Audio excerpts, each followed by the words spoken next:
So like I said, we have a couple different ways of helping buyers buy before sell. Most times, if you think of bridge lending, you think of a private money lender that just has you sign on the dotted line, pay them a bunch of points, you have a high interest rate until you can sell your departing, and those are out there. That's not what we do. We have a couple different options, and some require more qualifying than others. So at the top of the tier, where you would have to qualify with your full income, would be what I call cross collateralization, and it's what most people think of when they think of a bridge. You have one loan that's blanketing more than one property, and you're using the equity combined to purchase one of the properties and leverage as much as possible via the equity in the property you already own. That is, I think, a phenomenal product. The rates are in the low sevens, so not bad. I only charge half a point on that. So if you charge a point, then the buyer's getting charged 1.5 versus the normal 2+, and you're getting a good interest rate. So in that, let's just go over that. Mm-hmm. Okay, let's say that you have a house free and clear, Mm-hmm. it's worth 800,000, Mm-hmm. and you want to buy this other house before selling the other one. Mm-hmm.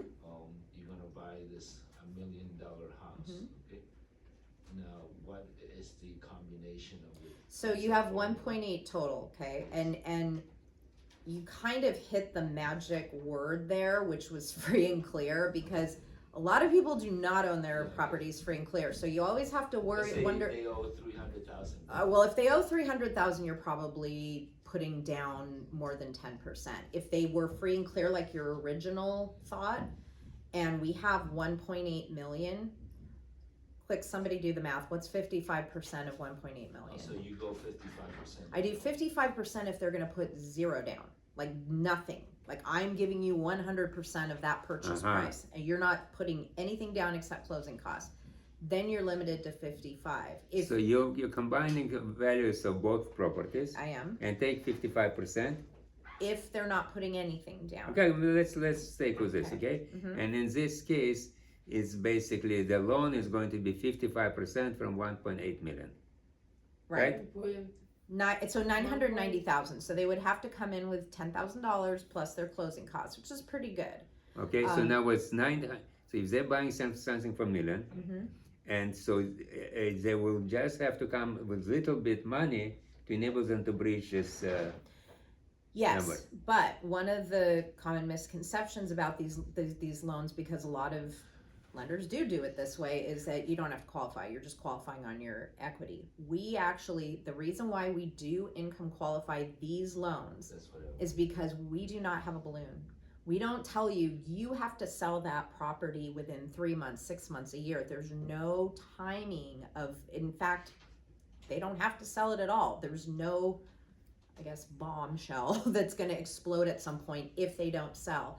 So that is why we have to qualify for the whole loan. So if I was going to lend them $990,000 on their $1 million purchase, that's the loan they would have to qualify for. So you have to run the DTI on that program. Mm-hmm. And also, DTI on this program? 55 typically.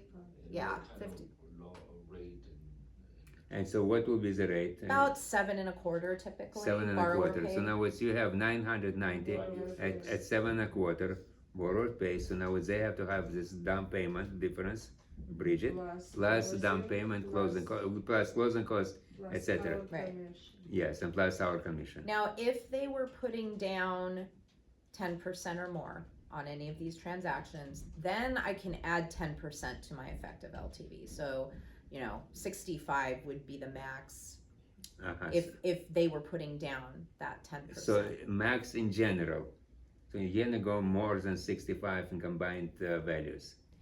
No, and it, as the loan amount goes up, like you're at a level of below 2 million here that we're talking about. If you were to go above 2 million up to 5 million, then you would subtract 5% from those LTVs. So it is a little bit Convoluted. It is, but I know it like the back of my hand. Like I Okay. can. So in other words, what I am hearing, if we come across situation where a client needs a bridge loan, you are one of the phone calls I should be one of the phone calls. So you're going to be number one for us. Great. Yeah. Because this is only one of the solutions I have. Yes. Okay, so let's say that this borrower does not have any means of income qualifying.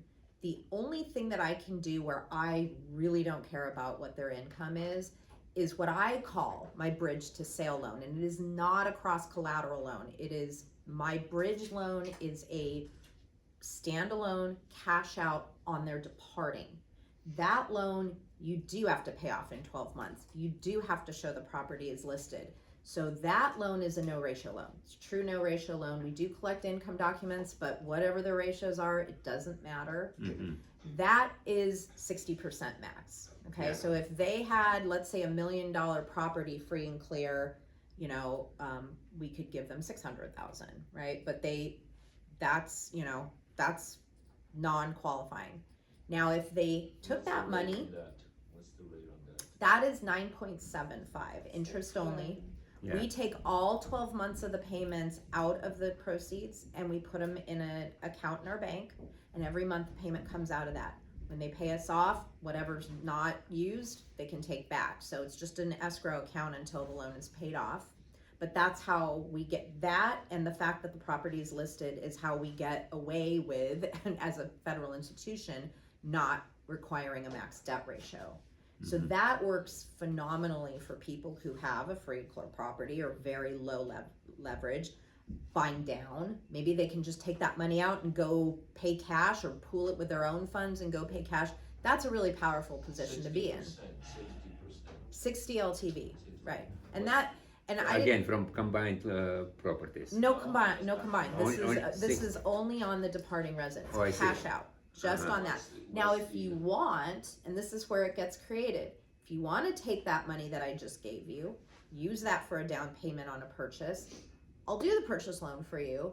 You do have to income qualify, but I am not going to hit you with the departing residence and the money I just lent you on the departing. That Interesting. payment is out of What's the points on the? nothing. I don't charge points on the purchase loan, and No, I'm talking about the refi. that is 1 point. I charge 1 point on that. But purchase is supposed to be just owner occupied? No, It doesn't matter? No, you could do it. I mean, you could do it as an investor. Like if you said, hey, usually though, the problem with investment properties is that we can't eliminate the debt on the departing on an investment property. But in some cases, especially if it's listed, we might. So it's definitely more for owner occupied, but I wouldn't say we won't do it on a second home or a investment. Like I said, this is all common sense, right?